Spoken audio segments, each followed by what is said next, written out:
Suzuki Infotainment systems enhance your driving experience with advanced features like navigation, smartphone integration, and Bluetooth connectivity. However, like any electronic system, these infotainment units can experience various issues that affect their performance and usability. Fortunately, resetting the infotainment system can often resolve these problems. There are two primary reset methods available to users. It's important to note that map updates for in-dash Suzuki infotainment systems are no longer being released. The final update was 2021.10 for most regions, though some areas like Australia and Europe received updates as recently as 2025. Let's walk through performing a factory reset and troubleshooting Bluetooth issues on your Suzuki infotainment system. First, let's perform a factory reset.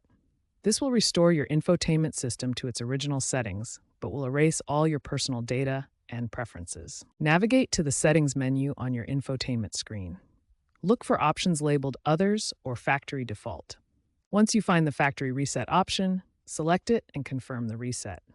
Remember, this action cannot be undone and will remove all your saved settings.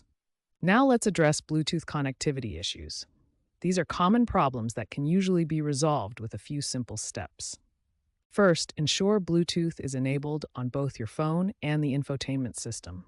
Then delete any existing pairings between the devices. Also, verify that your phone has granted necessary permissions to the infotainment system, such as access to contacts and call history. If problems persist, check for software updates.